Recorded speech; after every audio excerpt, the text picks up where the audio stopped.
말씀은 다니엘서 6장 15절에서 28절의 말씀입니다. 다니엘서 6장 15절에서 28절의 말씀입니다. 네, 제가 읽겠습니다. 그 무리들이 또 모여 왕에게로 나와서 왕께 말하되, 왕이여, 메대와 바사의 규례를 아시거니와 왕께서 세우신 금령과 법도는 고치지 못할 것이니이다 하니, 이에 왕이 명령하매 다니엘을 끌어다가 사자굴에 던져 넣는지라. 왕이 다니엘에게 이르되, 내가 항상 섬기는 너의 하나님이 너를 구원하시리라 하니라. 이에 돌을 굴려다가 굴 어귀를 막음에 왕이 그의 도장과 귀족들의 도장으로 봉하였으니, 이는 다니엘에 대한 조치를 고치지 못하게 하려 함이었더라. 왕이 궁에 돌아와서는 밤이 새도록 금식하고 그 앞에 오락을 그치고 잠자기를 마다하니라. 이튿날에 왕이 새벽에 일어나 급히 사자굴로 가서 다니엘이 든 굴에 가까이 이르러서 슬피 소리질러 다니엘에게 묻되, 살아계시는 하나님의 종 다니엘아, 내가 항상 섬기는 내 하나님이 사자들에게서 능히 너를 구원하셨느니라 하니라. 다니엘이 왕에게 아뢰되, 왕이여, 원하건대 왕은 만수무강하옵소서. 나의 하나님이 이미 그의 천사를 보내어 사자들의 입을 봉하셨으므로 사자들이 나를 상해하지 못하였사오니, 이는 나의 무죄함이 그 앞에 명백함이오며, 또 왕이여, 나는 왕에게도 해를 끼치지 아니하였나이다 하니라. 왕이 심히 기뻐서 명하여 다니엘을 굴에서 올리라 하매, 그들이 다니엘을 굴에서 올린즉 그의 몸이 조금도 상하지 아니하였으니, 이는 그가 자기의 하나님을 믿음이었더라. 왕이 말하여 다니엘을 참수한 사람들을 끌어오게 하고 그들을 그들의 처자들과 함께 사자굴에 던져넣게 하였더니, 그들이 굴바닥에 닿기도 전에 사자들이 곧 그들을 움켜서 그 뼈까지도 부서뜨렸더라. 이에 다리오 왕이 온 땅에 있는 모든 백성과 나라들과 언어가 다른 모든 사람들에게 조서를 내려 이르되, 원하건대 너희에게 큰 평강이 있을지어다. 내가 이제 조서를 내리노라. 내 나라 관할 아래에 있는 사람들은 다 다니엘의 하나님 앞에서 떨며 두려워할지니, 그는 살아계시는 하나님이시요 영원히 변하지 않으실 이시며, 그의 나라는 멸망하지 아니할 것이요 그의 권세는 무궁할 것이며, 그는 구원도 하시며 건져내기도 하시며, 하늘에서든지 땅에서든지 이적과 기사를 행하시는 이로써 다니엘을 구원하여 사자의 입에서 벗어나게 하셨음이라 하였더라. 이에 이 다니엘이 다리오 왕의 시대와 바사 사람 고레스 왕의 시대에 형통하였더라. 아멘. 네, 잠깐 기도하겠습니다. 아버지 하나님, 벌써 11월의 마지막 날입니다. 또 이번 주는 수능이 있습니다. 아버지 하나님, 이번 주간도 하나님 함께하여 주시고, 이 코로나가 창궐하고 있는 이 때 가운데도 하나님이 함께하시며 지켜주시며 보호하여 주시며, 시험을 보는 우리 모든 학생들 가운데도 하나님을 의지하는 믿음으로 하나님 동행하는 또 귀한 또 이 시간이 되게 하여 주옵소서. 감사드리며 예수님의 이름으로 기도드리옵나이다. 아멘. 네, 이제 바벨론의 시대는 갔고요. 메대와 바사의 시대가 왔습니다. 다니엘은 바벨론의 마지막 왕 벨사살 왕으로부터 왕궁벽에 있는 글씨를 해석해 줌으로 말미암아 바벨론 나라의 셋째 통치자가 되었습니다. 그런데 그날 밤, 통치자가 된 그날 밤에 바벨론이 멸망을 당했고요. 메대의 다리오 왕이 바벨론 땅을 다스리게 되었습니다. 그러면 이제 벨사살 왕도 죽임을 당했으니 그 바벨론의 고관들, 신하들은 당연히 다 죽임을 당했어야 합니다. 그렇죠? 그렇게 본다면 이 다리오 왕, 지금 다니엘은 엄청 불행한 상황이 되어버린 것이죠. 마지막 날 그 글을 해석해 줌으로 갑자기 셋째 통치자가 되는 바람에 어쩌면 그날 밤 하루 만에 죽임당하는 상황이 되어버린 것이죠. 그런데 다니엘은 죽지 않았습니다. 오히려 다리오 왕이 다니엘을 메대 나라의 3명의 총리 가운데 한 사람으로 삼았던 것이죠. 왜 그랬을까요? 적국, 지금 멸망시킨 적국의 가장 셋째 이제 통치자면 정말 꽤 높은 관직의 사람을 그냥 둘 리가 없는데요.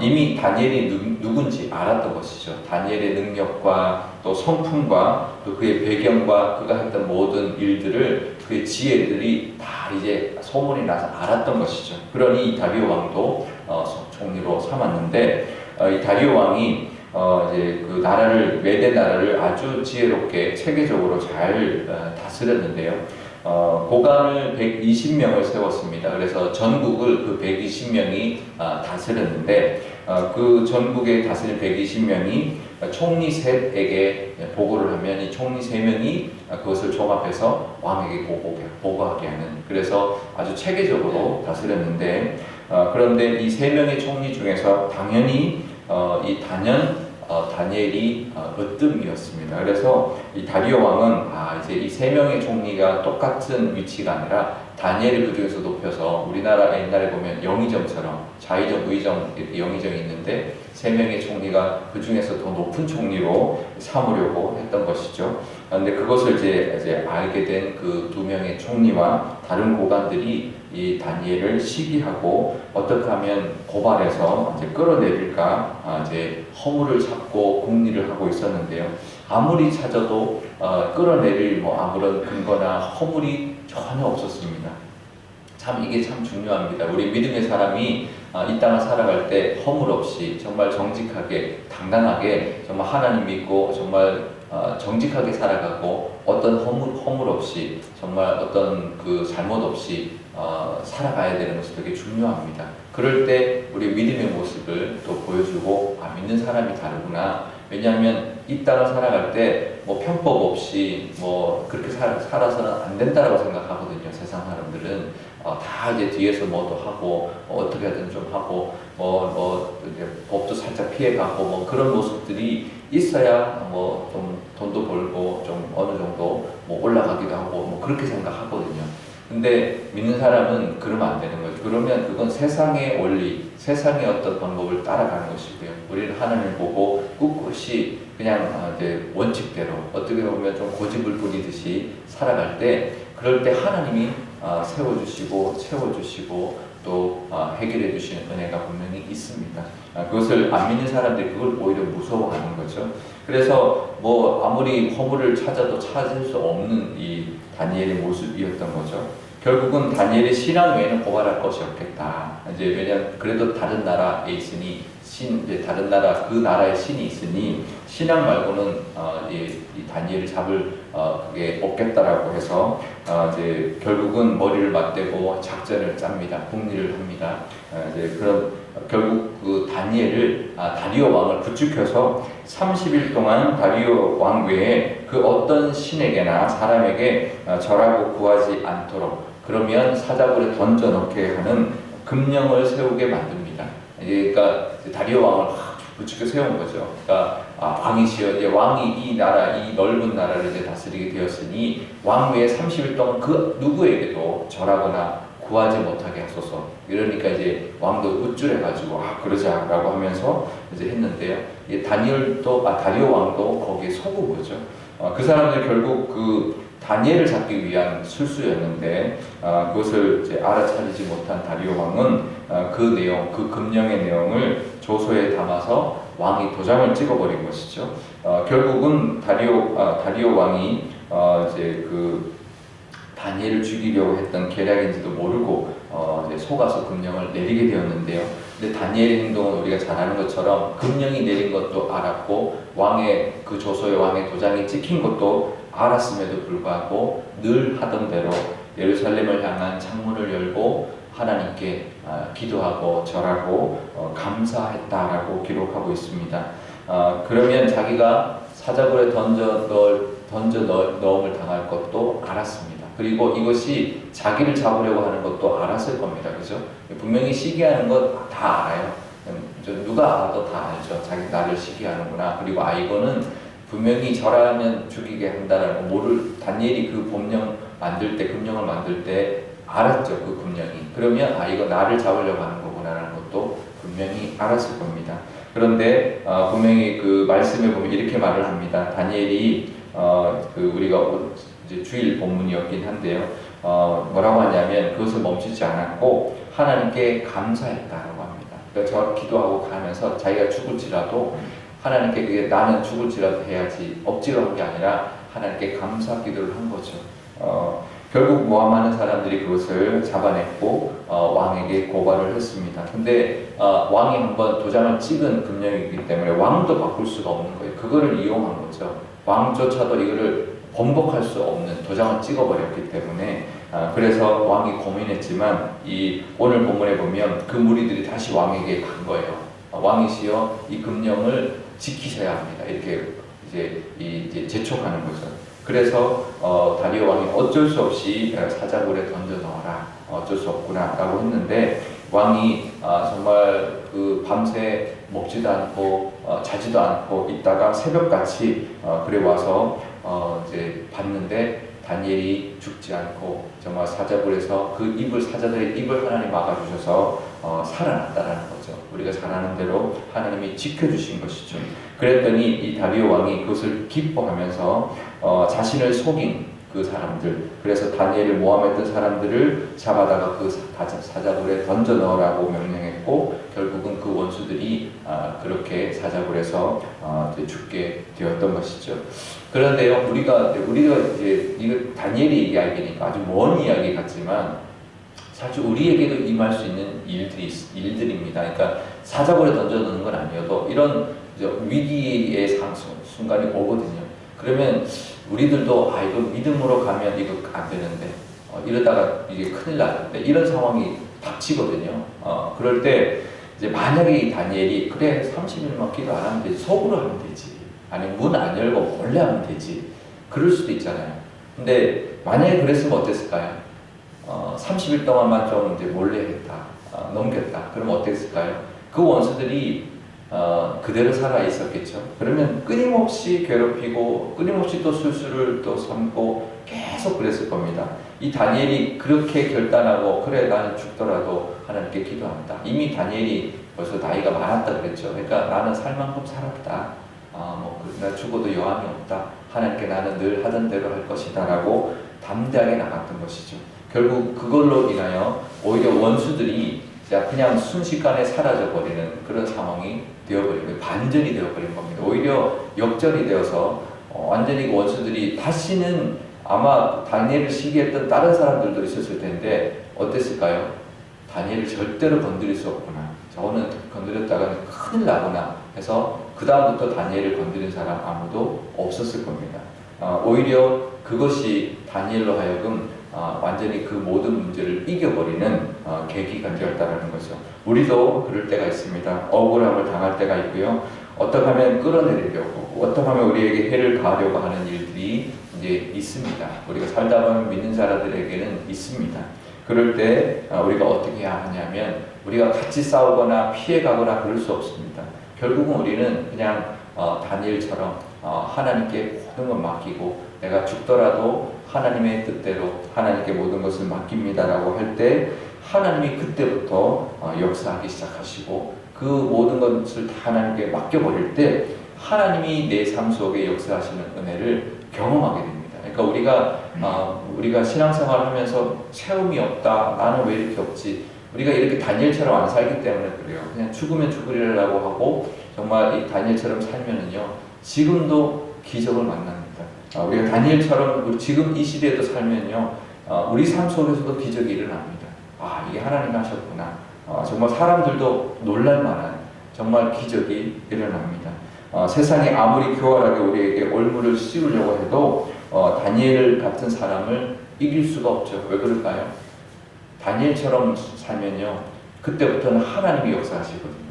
하나님이 우리 대신 싸우시거든요. 하나님이 하시기 때문에 이길 수가 없죠. 우리가 그 믿음으로 우리가 당당하게 담대하게 살아갈 수 있기를 바랍니다. 우리 자녀들도 그런 믿음으로 이 세상을 정말 이 세상의 어떤 위협 아래 굴복당하지 않고 정말 당당하게 살아갈 때 하나님이 역사하시는 것, 그래서 우리가 이 땅에서 정말 승부를 하나님께 걸고 살아가는 그런 삶을 살 때 하나님의 역사하심과 하나님의 능력을 경험하는 정말 기적적인 하나님의 은혜를 경험하고 그것을 세상에도 보여주고 세상을 오히려 두렵게 하는 그런 사람으로 살아갈 줄 믿습니다. 그래서 단연 우리 다니엘이 그때부터 가장 높은 총리로 그 누구도 건드리지 못하는 하나님의 사람으로 다리오 왕의 그 신하로 그 땅을 다스리는 사람이 되었습니다. 우리도 그 믿음, 우리 자녀들도 그 믿음으로 하나님 앞에 은혜 받는 다니엘 같은 사람들 다시 되실 수 있기를 주님의 이름으로 축원드립니다. 오늘 기도할 때 이렇게 기도하면 좋겠습니다. 우리에게도 위기가 올 텐데 그 위기 때 우리가 힘들어하거나 위축되거나 피해가려 하지 말고 정면 돌파해서 하나님 붙들고 나갈 때 하나님은 그것을 믿음으로 보시고 하나님이 역사하셔서 우리 대신 하나님이 싸우시고 하나님이 이기게 해주시는 그 은혜가 또 기적이 우리 삶 가운데도 일어나게 해달라고 기도하면 좋겠습니다. 또 우리 자녀들도 이제 수능 보는 우리 자녀들, 또 우리 자녀들, 우리 앞날을 위하여 진로들, 앞으로 우리 자녀들이 살아갈 모든 날들을 위하여 기도할 때 정말 이 다니엘처럼 하나님께 승부를 거는 우리 자녀들 되게 해주셔서 우리 다니엘처럼 쓰임받고 또 하나님의 은혜를 누리는 우리 자녀들 되게 해달라고 기도하면 좋겠고요. 우리 교회도 하나님께 승부를 거는 우리 교회, 그래서 하나님 앞에 다니엘처럼 이 땅 가운데 하나님의 능력을 보여주는 교회 되게 해달라고 기도해 주시면 좋겠습니다. 제가 기도하겠습니다. 아버지 하나님 감사합니다. 하나님 이 다니엘의 긴 이야기, 하나님 이 사자굴의 그 이야기 너무나 유명한 이야기입니다. 하지만 이 이야기가 정말 옛날의 이야기가 아니라 또 이 다니엘 같은 우리와 먼 믿음의 사람의 이야기가 아니라 우리의 삶에 실제로 일어나는 이야기입니다. 하나님 사자굴 같은 것들이 우리 삶 속에 이 세상 가운데 얼마나 많은지 모릅니다. 하나님을 택할 것이냐 아니면 우리 또 피해가는 또 타협을 택할 것이냐 이것이 우리 앞에 늘 놓일 때가 많이 있습니다. 하지만 하나님을 택할 때 우리 삶 속에서도 역사하심이 있고 기적이 일어날 줄 믿사오니 하나님 믿음을 택할 수 있는 또 하나님께 승부를 걸 수 있는 우리가 되게 하여 주옵소서. 우리 자녀들도 이 땅 살아갈 때 하나님만 의지하고 모든 것 하나님께 맡기고 당당하게 나갈 때 하나님의 그 능력을 경험하는 우리 자녀들 될 줄 믿사오니 이 땅 가운데 그런 다니엘 같은 우리 자녀들 다 되게 하여 주옵소서. 그래서 이 세상의 높은 위치에서 정말 영향력을 미치며 하나님의 사람으로 하나님의 능력을 보여주는 우리 자녀들 되게 하여 주옵소서. 우리 교회도 그런 교회 되기를 원합니다. 우리 교회에 하나님의 능력이 늘 가득하여서 하나님이 통치하시며 하나님의 기적이 나타나는 교회 삼아 주옵소서. 감사드리며 예수님의 이름으로 기도드리옵나이다. 아멘. 주기도문 하겠습니다. 하늘에 계신 우리 아버지의 이름을 거룩하게 하시며 아버지의 나라가 오게 하시며 아버지의 뜻이 하늘에서와 같이 땅에서도 이루어지게 하소서. 오늘 우리에게 일용할 양식을 주시고 우리가 우리에게 잘못한 사람을 용서하여 준 것 같이 우리 죄를 용서하여 주시고 우리를 시험에 빠지지 않게 하시고 악에서 구하소서. 나라와 권능과 영광이 영원히 아버지의 것입니다. 아멘.